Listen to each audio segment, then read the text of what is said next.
war am ay plage de confiance plage de confiance yi presse ci la bokk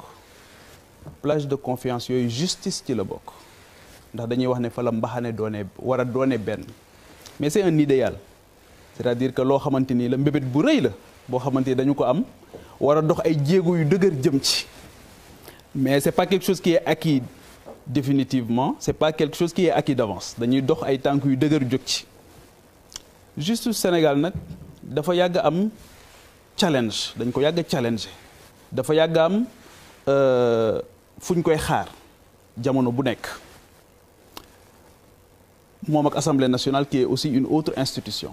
mais justice bi dafa am benn phrase bu juge Amidou Deme waxoon bi mu génnee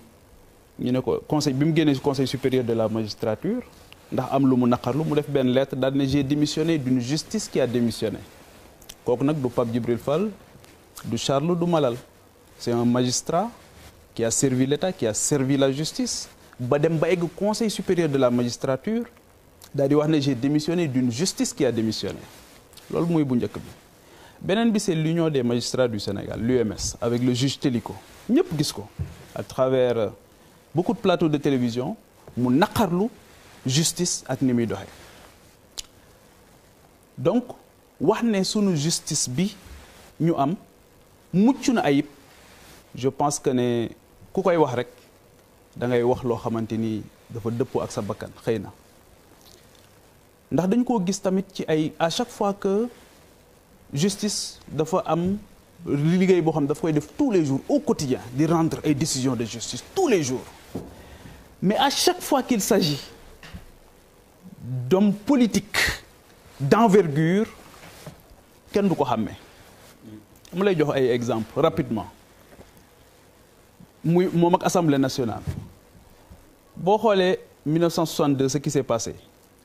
l'Assemblée nationale était en cause la justice était en cause 1962 li ci xew ñëpp xam nañ ko ñu jóge ci Abdoulaye Wade dafa wax ne j'étais statistiquement mort su Abdou Diouf tëj tijji jamono bu nekk ba l'affaire Sey maître Sey bi mu amee on n'a pas cherché du côté du pouvoir on a cherché du côté de l'opposition c'est extraordinaire on cherche du côté de l'opposition te fa la ñu trouvé coupable à l'époque ñi justice officiellement déclaré coupable. Il dit quelque chose de très intéressant. On cherche pas du côté du pouvoir on cherche du côté de l'opposition et les gars du pouvoir ñoom ñëpp daw jëm côté opposition on pouvait dire que c'était une affaire privée parce que jàpp nañ ne benn inconnu moom moo rey le juge Kéba Mbaye le juge maître Sey mais defuñu ko les gens du pouvoir d'alors dañoo porter combat bi pour que Abdoulaye Wade soit en prison parce que le crime profite à quelqu'un. Un commanditaire. ñu jóge ci ñëw ci Idrissa Seck c'est très intéressant Idrissa Seck lu ñu ko reproché woon atteinte à la sûreté de l'État ñu ne ko da ngay waajal coup d'État ak ni mu rëyee mais justice bi ne woon dañ ko reproché coup d'État génne ko dëj ko ci kaso bi perquisitionné këram ak ay njabootam tàqalikook ay njabootam justice boobu mu xëyaat jox ko non-lieu total. ne ko defoo dara ñibbil. ne ko defoo dara après tout le désagrément causé à ses enfants à sa famille à son épouse justice boobu la justice boobu wax nga léegi jëli mandat d'amener ba fii may wax ak yow kenn xamul les conditions dans lesquelles Khadim Bousso à l'époque a été tué à Touba et décédé kenn xamul ba fii may wax ak yow kenn xamul on se rappelle de l'affaire Khadim Bousso mais justice boobu aussi moom moo ñëw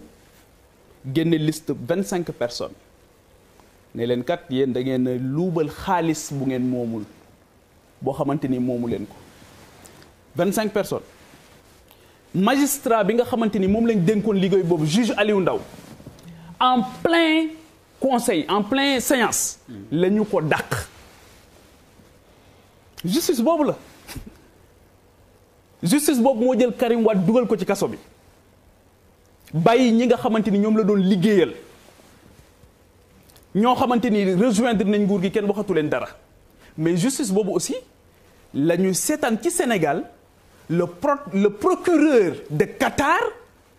ñëw Sénégal ñu gaare avion ci tarmagu aéroport ñu génne Karim Wade guddi dugal ko ci avion boobu yóbbu ko ba fii may wax ak yow protocole boobu kenn xamul lu ci ne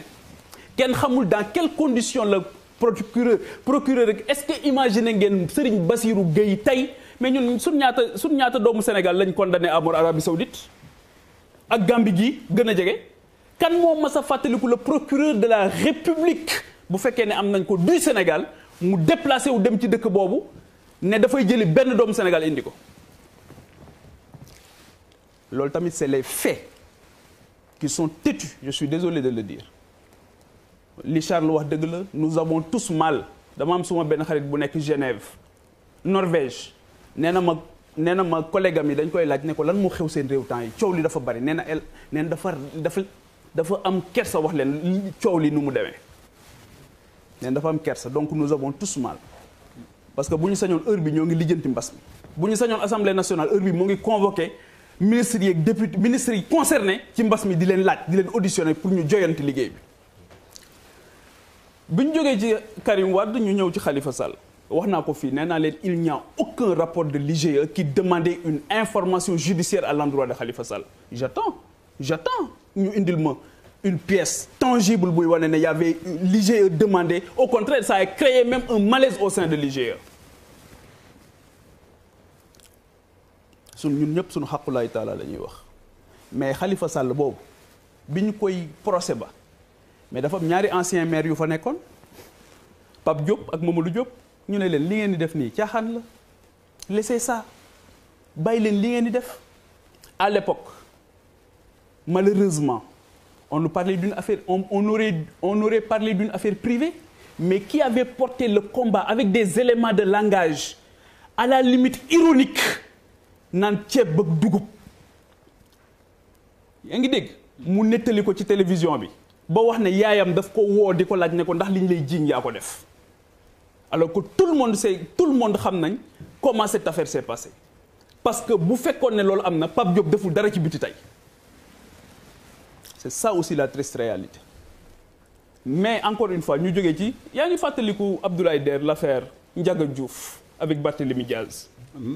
mairie Sacré-Cœur du woon crime lañ ko reproché woon qui avait cherché du côté de l'opposition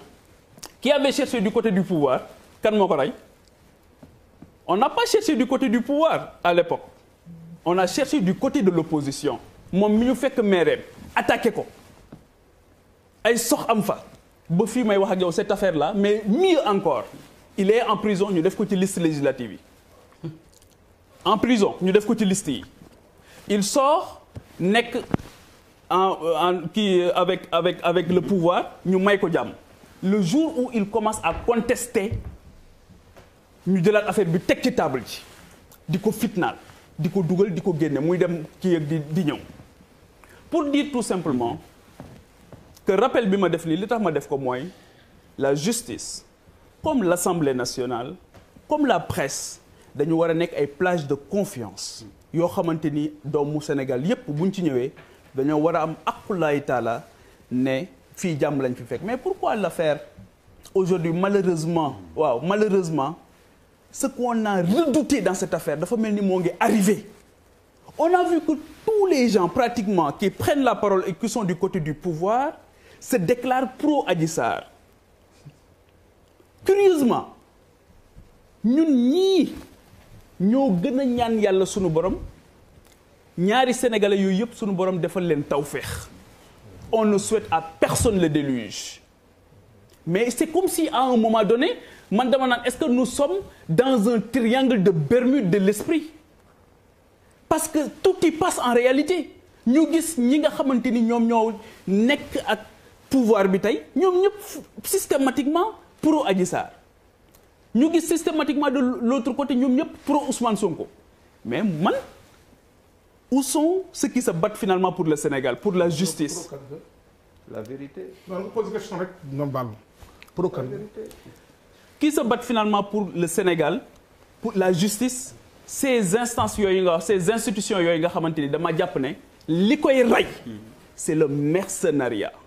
li koy rey mooy ñi nga xamante ni ils n'ont rendez-vous qu'avec l'intérêt personnel et non l'intérêt général mais man ce que je demande dans cette affaire c'est que ñi nga xamante ni ñoom ñooy rendre tey jii damaa gis photo yu bari statut yu bari image yu bari ñuy indiwaat Mame Abdou Aziz Sy Dabakh chacun avec sa conscience chacun ne rendra compte qu'à sa conscience te nguur yi nag dafay jeex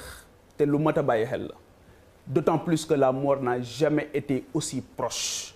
ndax mbas mi c'est comme benn épée de Damoclès sur nos têtes. Bouba bismillah. man nga ma ñàkk poser ko benn question. dafa am Sénégal yi. Bouba après yow.